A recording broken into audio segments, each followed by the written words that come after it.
Olá, nós estamos aqui, eu e o Alex, do Canadá, eu aqui em São Paulo, e vamos apresentar para vocês o estudo que nós fizemos hoje sobre a Paraxá Cora. É uma paraxá muito importante, porque traz situações de autoridade, submissão, rebelião contra a vontade de Deus. E hoje, até hoje, tudo isso ainda é bastante complicado para as nossas vidas.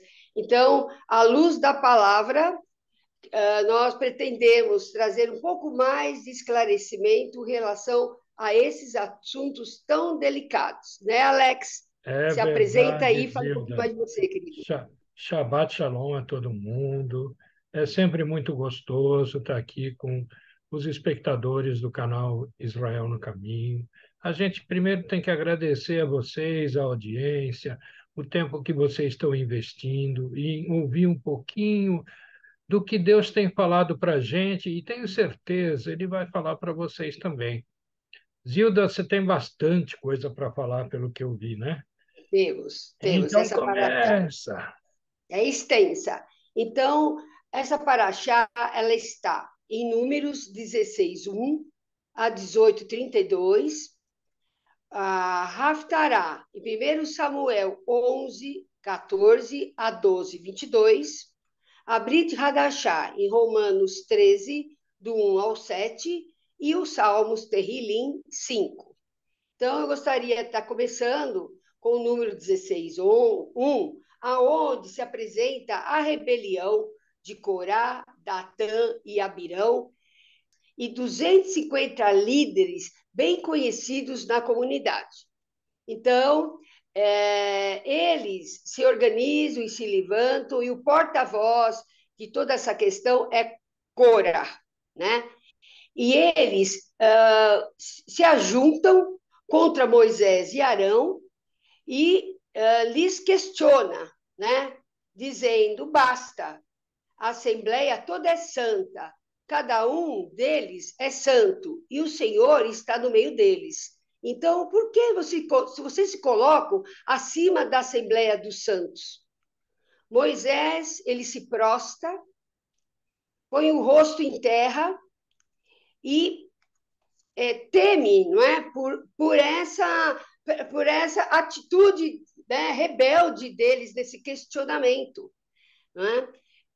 E ele, de certa maneira, ele entra buscando do Senhor um auxílio de como agir, não é? E o Senhor, ele é mais duro, não é? Com relação a essa postura, né, autoritária do povo e rebelde contra a autoridade que foi delegada por Deus, né?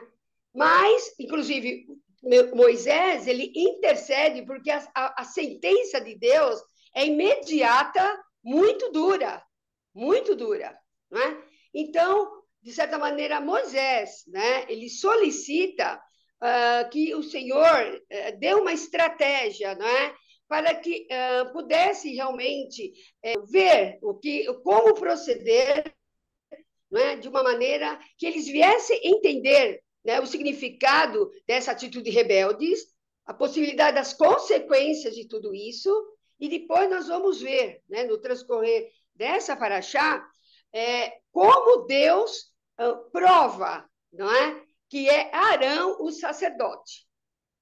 Dentro dessa paraxá, nesse transcorrer,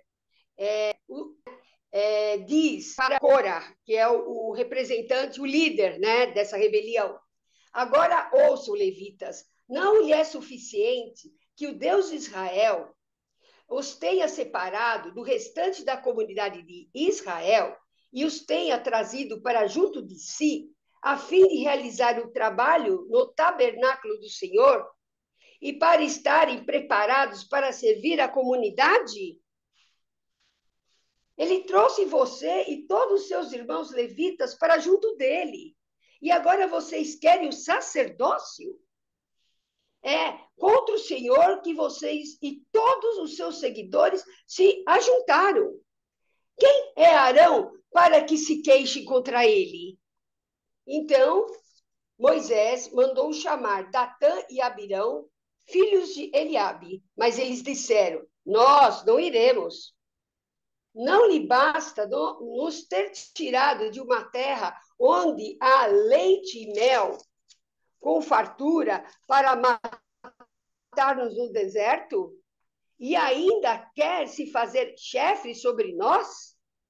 Além disso, você não nos levou a uma terra onde há leite e mel com fartura, nem nos deu uma herança de campos e vinhas. Você pensa que pode cegar os olhos desses homens? Nós não iremos. Moisés indignou-se e disse ao Senhor: não aceites a oferta deles. Não tomei deles nem sequer um jumento, nem prejudiquei a nenhum deles.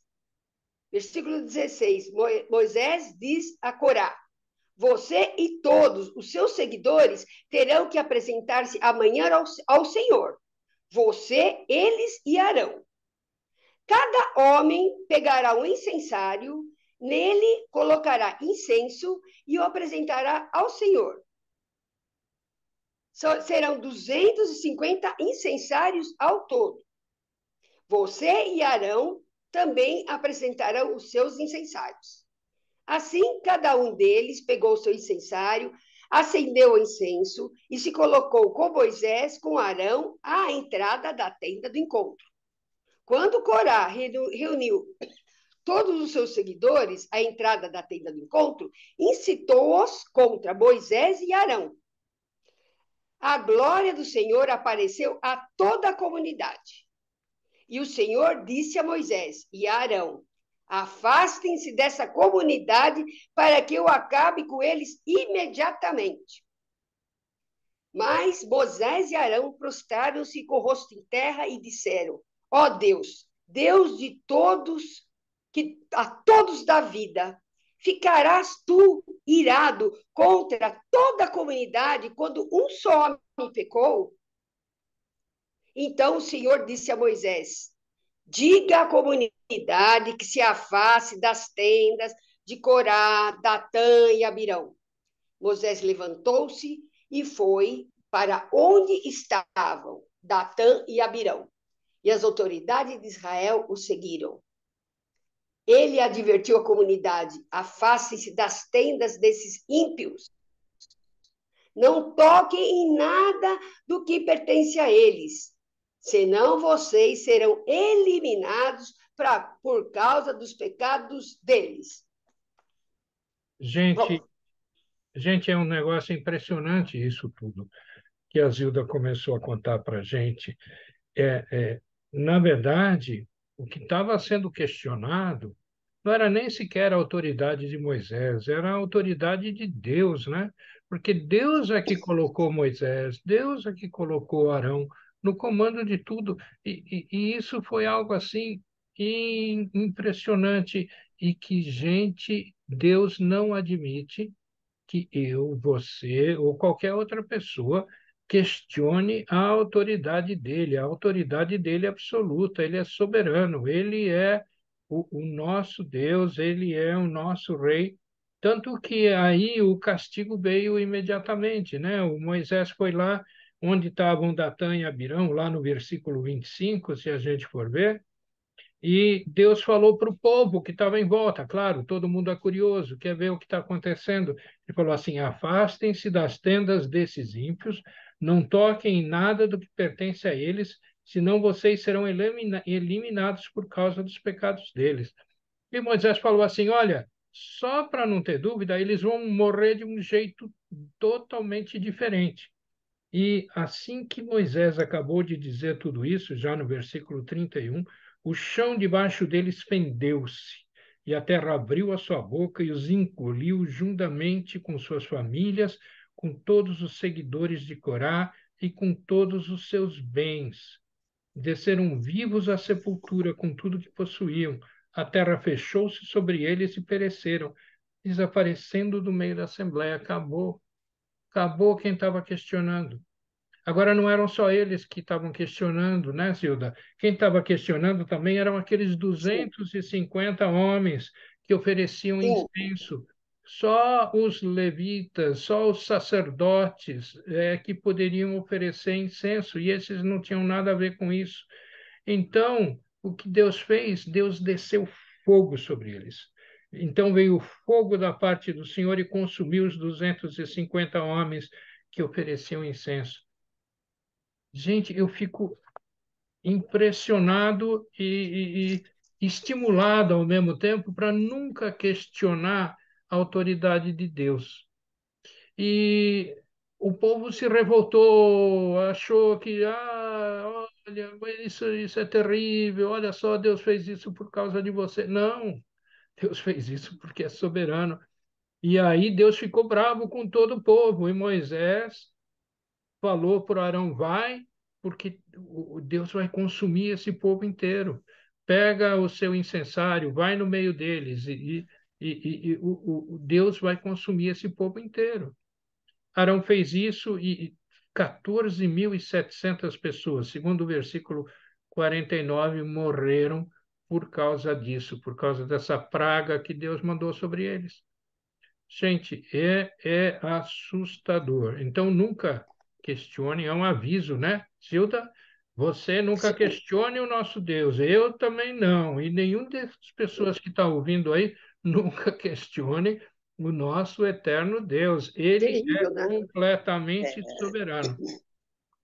E, para não amém. ter dúvida, aí já em Números 17, o que que o nosso Deus fez? Ele eh, mandou o Moisés, na verdade, dizendo assim, no versículo 2, peça aos israelitas que tragam 12 varas, uma de cada líder das tribos. Escreva o nome de cada líder em sua vara. Na vara de Levi, escreva o nome de Arão, pois é preciso que haja uma vara para cada chefe das tribos. Deposite-as na tenda do encontro. E no dia seguinte, sabe o que aconteceu? A vara que floresceu era a vara de Arão, para que ninguém tivesse dúvida de quem era a autoridade, que Deus tinha delegado a autoridade de sacerdócio para quem? Para o Arão. Ninguém mais Então, questionou, pelo menos não tem nada mais registrado. Acho que o pessoal e, entendeu, né? Eu e fiquei Alex, assustado. olha que bonito, né? Como as coisas confirmadas por Deus têm uma outra forma, né, de se apresentar, né? Porque essa vara, ela além de ter, ela tinha brotado, produzido botões e flores, além de amêndoas maduras. Quer dizer, em De, uma, pouquíssimo tempo, de um dia para o olha que outro, coisa né? maravilhosa, né? E essa vara, ela ficou na arca, né? É um dos elementos da arca, né? Confirmando, né? O chamado sacerdotal de Arão. É um memorial, na verdade, né? Tipo É um assim, memorial. não se esqueça, você vai esquecer, olha lá para essa vara para você saber quem tem a autoridade que eu, o eterno Deus, deleguei. É isso aí. Então, na verdade, esse capítulo, essa paraxá, ela fala muito da autoridade de Deus, né? E uma coisa interessante, Zilda, que eu vi na Haftará, onde Uhum, fala de 1 Samuel 11 e 12, na verdade, uhum. o que chama atenção é o seguinte, é que isso já acontece bem mais tarde, né? Isso já acontece aí por volta de 1000 antes de Cristo, né? Antes da era cristã, e o povo falou assim, eu quero um rei.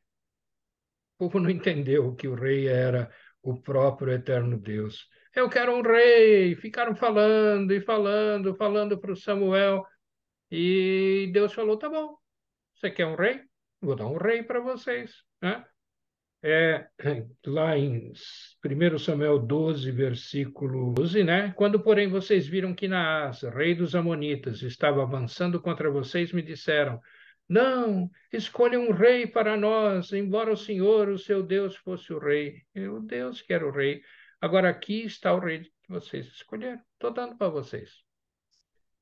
aquele que vocês pediram. O Senhor deu um rei a vocês. Se vocês temerem, servirem e obedecerem ao Senhor e não se rebelarem contra as suas ordens, e se vocês e o rei que reinar sobre vocês seguirem o Senhor, o seu Deus, tudo lhes irá bem. Então, ok, estou dando um rei para você, é isso que você quer? É isso que você vai ter. Mas tanto o rei quanto vocês têm que seguir os meus preceitos, aqueles que são os meus princípios, aquilo que eu venho falando o tempo todo para vocês. Você não pode sair deles.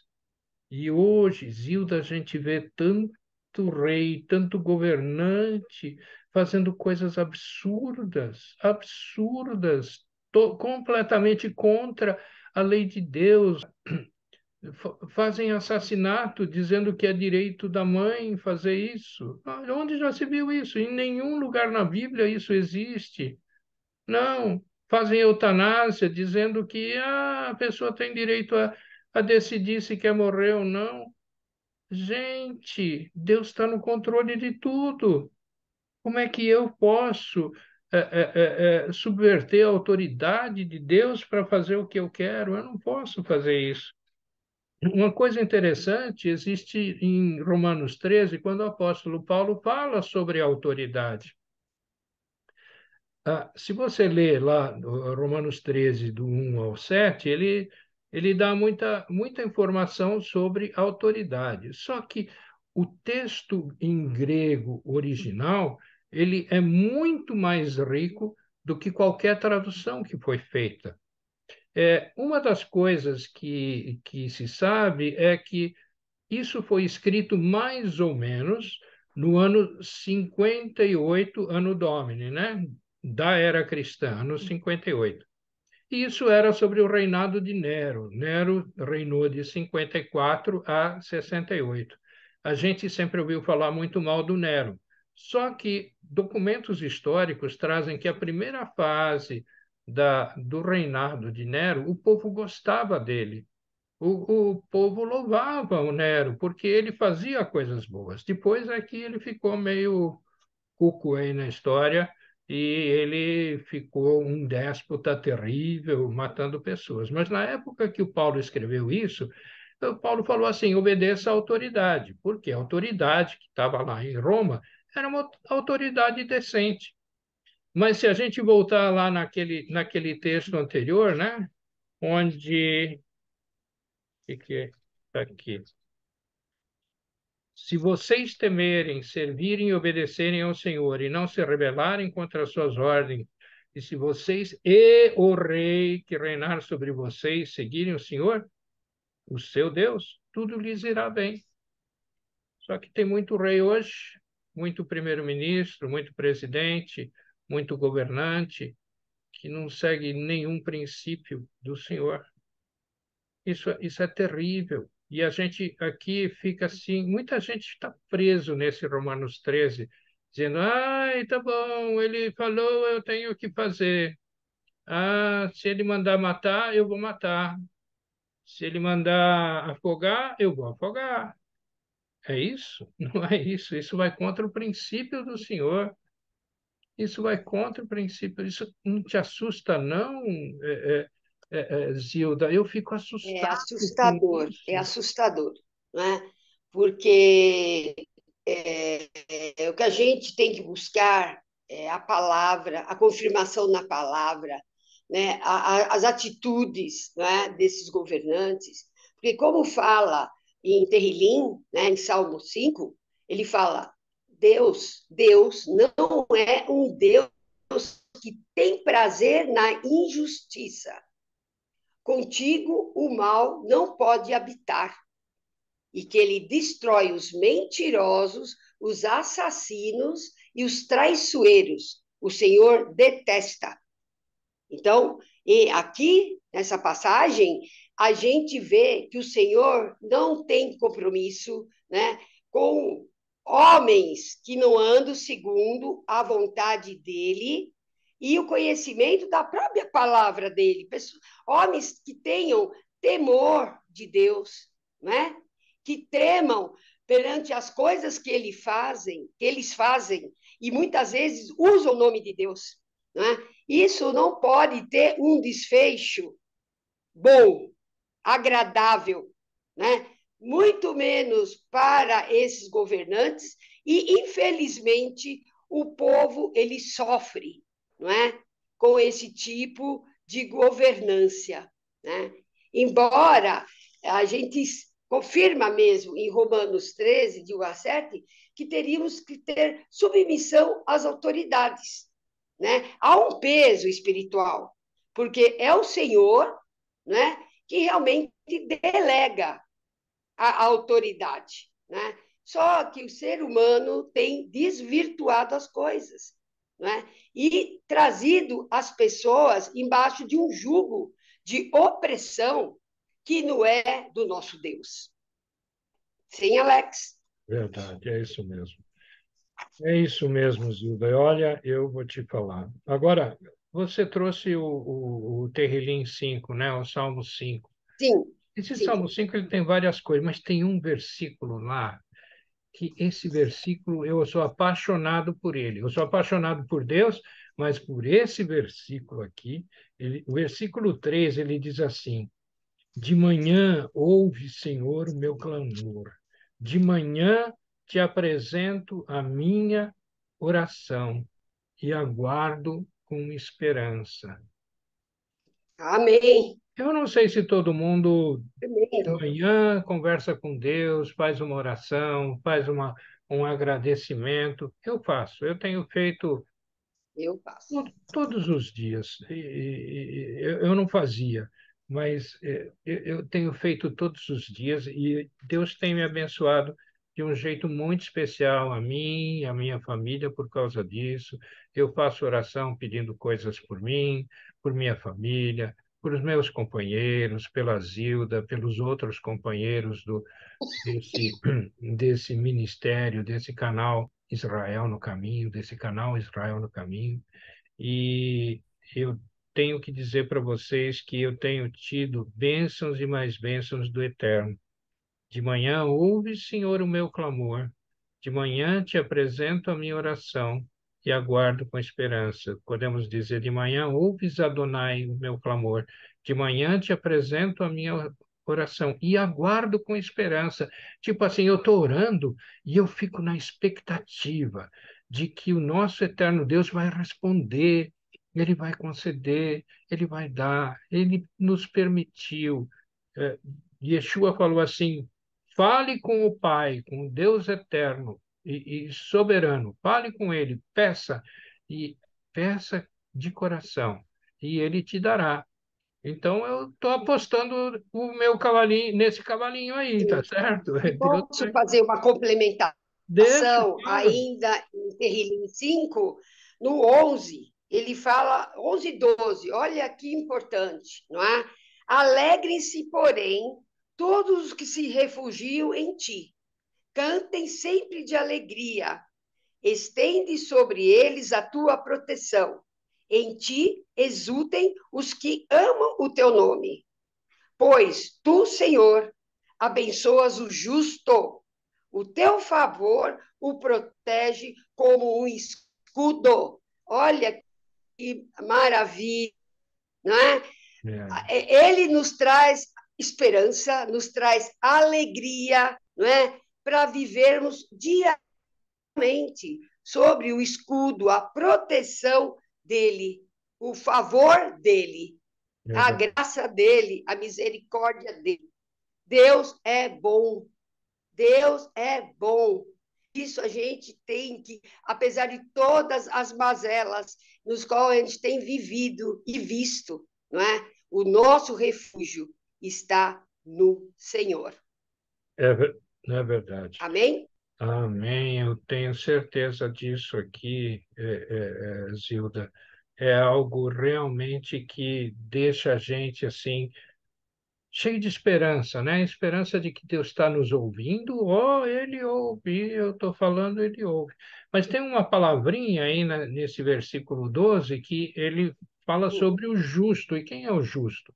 O justo não é aquele que faz bem, não é aquele que, sei lá o quê. O justo é aquele que entendeu quem é Deus, aquele que entendeu quem é Yeshua, que Yeshua pagou o preço do meu pecado, da Zilda também, do seu, da sua família. Se você entendeu e se você chamou no nome de Deus, do eterno Deus, dizendo: Eu entendi quem é Yeshua, eu entendi que ele pagou o preço do meu pecado. Se você disse isso, você é o justo. Então você tem esse direito que está aqui nesse terrelim número 5.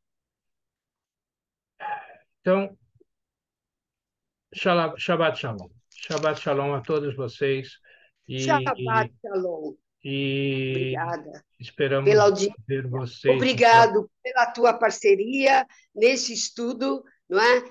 Eu creio que nós conseguimos acrescentar mais alguma coisa no entendimento dessa paraxá. Não é verdade. E se você quiser fazer alguma pergunta de uma maneira mais privativa, você pode mandar um e-mail para a gente. Manda um e-mail para israelnocaminho@gmail.com. A gente vai tratar de uma maneira completamente privativa, vai responder a você da melhor maneira que pudermos. E estamos aqui para conversar contigo sempre que você quiser. Shabbat Shalom. Tchau. Shabbat Shalom.